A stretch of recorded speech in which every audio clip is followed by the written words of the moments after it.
Hello, and welcome back. 5:30 Wednesday? Wednesday evening sourcing video. Got some good music to play because I found some good stuff. Alright, you can stop that.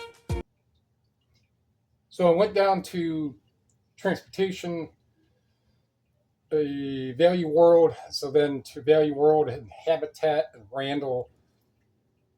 Then Cedar Road, I got a couple things, and then Mayfield got nothing. I'm back here, got something to eat.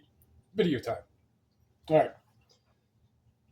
So I guess we'll start off with this. Total, what it was. $2.16. Or books were $4, and then CDs are $1. So $2.16. 1404. That's $16.20. $1.11. 17.30.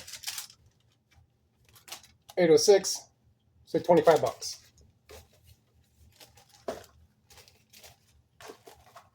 And that 25 is going to go over all the stuff here. All right. So to start with real quick is this. I'm not sure who this is. Cretu. Cretu. The Invisible Man. Like $15. Rudy Blues. Gold. 2-disc. They're both in there. Both are clean. There's one that's clean. I think I got another double disc set. One doesn't need to be redone. Or at least that's what it looked like. All right. So about $20. About. Blues Clues, musical DVD, again, about $20. These ones here are going to be 20 to 30. Stephen King, Night Flyer, DVD. This one's probably a little less. It might get a little over 20, but the disc is absolutely mint.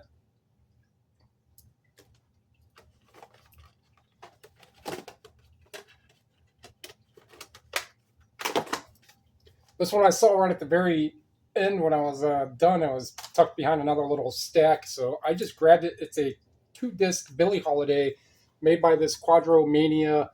Not really exclusive higher-end stuff. However, these are 24-bit 96 kilohertz, so it's sampled in a much better frequency and range. And pressed in Germany. And with... I don't know if that's supposed to be opera. I'm not quite sure. Or if it's either or. It's only like $20. Pretty cool though. Mystery Road. This one's 18 to low 20s. All right, this is Patti LaBelle. It's a promo.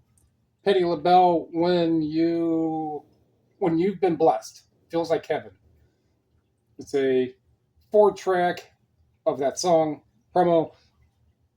Mid-20s. Columbia Millennium Mix. Non-barcode. Little compilations. Parental Advisory, Volume 1. Pretty much clean enough. Like $20. Eddie Blake. I want to say it's like $20. Ultimate Peter and Gordon CD. Again, a little over 20 to $30. S. Vive Ibiza. Exclusively cool poolside listening.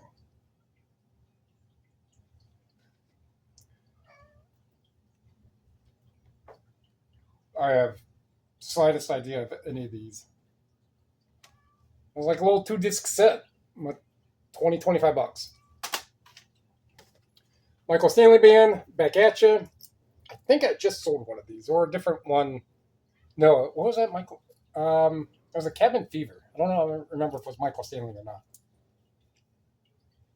It wasn't Jay Giles. But 25 to 30. And this Mac OS, it has a little, the Apple stickers. It has everything in it. Used either like $25. Now, we're going to have some interesting ones. So this Janet Jackson, If, the radio version promotional use. So I'd sold one of these a while ago. Matter of fact, when I mentioned the Goodwill, when I got to Avon, and there's a Goodwill that I always skip, it's because the last time I got anything from there, which was probably like twice of the many times I've been going out there,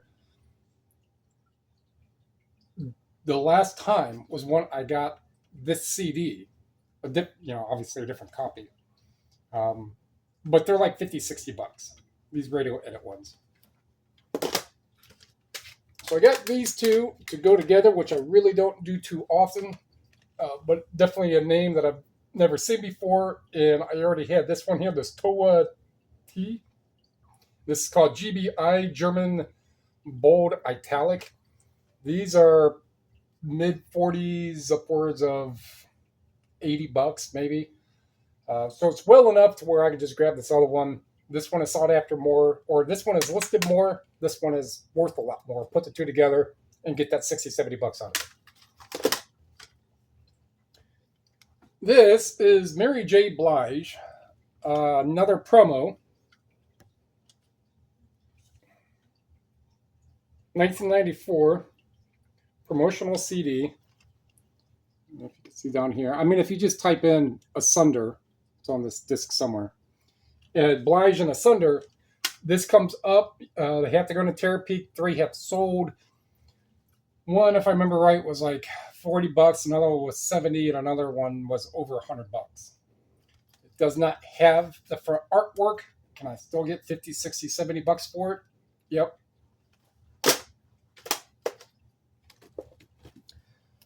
We'll end up on the books. So I got these four for $1 combined. Barry's World, when I'm paying $0.25 and I can ship it out for $4.50, not really a major fast seller, but just another clean edition of a book from, it had been the 40s maybe. No, 1968 looks like, first printing. $15, $20. When I'm paying $0.25 though. That's Dr. Woman in the Cumberlands, I think is what it was. Yeah, in the Cumberlands. It does sell, not like super crazy, but when I'm paying $0.25 and they sell for about $20.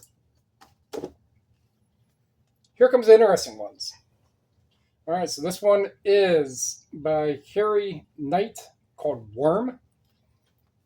This is a 1971, 72, no, my bad, 1988. First Bart Books. So in Terror Peak, typing this up exactly, if you type in 87 or 88 or whatever I typed in the years, a couple of them. If you don't type in the years, it's still like 4 or 5 have sold that are of this older version. This one itself, just this version. The other 2 ones were much higher, but this was still like $60, $70. So I paid $0.25.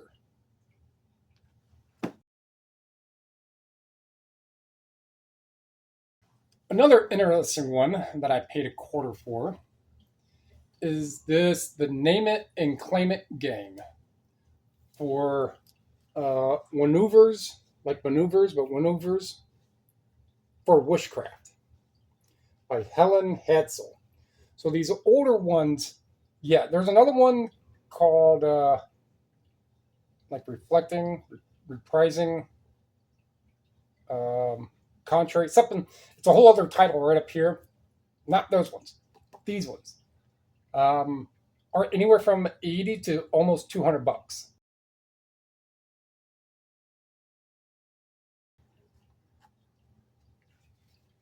This one's signed. So can I get $200 for a book that recently sold for $200 and sell for fairly well over $100 and it's signed? Can I get $200? Yep, sure can. And being that the more recent ones that have sold, well, the highest ones are the most recent ones that have sold. So I definitely have those little aspects in my favor. And this was the one book I got at the Habitat. Christian Dior and I by Christian Dior. It's a 1957 hardcover, dust jacket. First edition. Screenshot.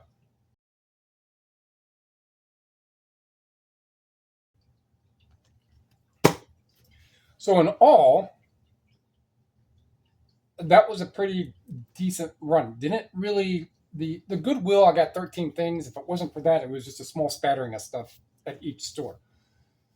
And that was leaving at 11, being back a little bit after 4, so 5, maybe 6 hours for, if we do 2, 350, say 4, 450, not even, but 450. I'll say maybe 550, 650. Those combined could be 7. 1, 2, 3, 4, 8. 900 for what? 25 bucks? 4 hours? 5 hours? 6 hours? Yep. Works for me. So, like what you heard, like what you saw, like what you learned, look at the kind. So this would just fall under like a typical, just the graphic and the look of it would fall under a typical type of sci-fi fantasy. But these things, every once in a while, there will be just one of those books that'll be, oh, it's just another common sci-fi. It's just another common fantasy. What do they have it? Oh, they actually have it under horror. That's probably why. It's, typical ones with these type of graphics would fall under sci-fi fantasy. Those still, every once in a while, an interesting will pop up. You can scan this barcode, and if it doesn't come up with what's listed, you can go back in the search bar with the barcode number still in there, hit a space, and just type in any type of little word that will help. Sometimes that will narrow it down. If not, then where the cursor is, take out the numbers and then start putting in more specific words and names and numbers and years and stuff that'll help narrow it down. So there's 2 things. Tell me things going up. Comment down below. Subscribe, share. It's all free. Everything else. Oh, and I'm still 1 sub short from hitting the 600, and hopefully I'll have that by tomorrow when my total watch hour counter thing, that the one that matters, is at 3,000. And then that's a whole little milestone for me as well. All right, so appreciate it. Thank you.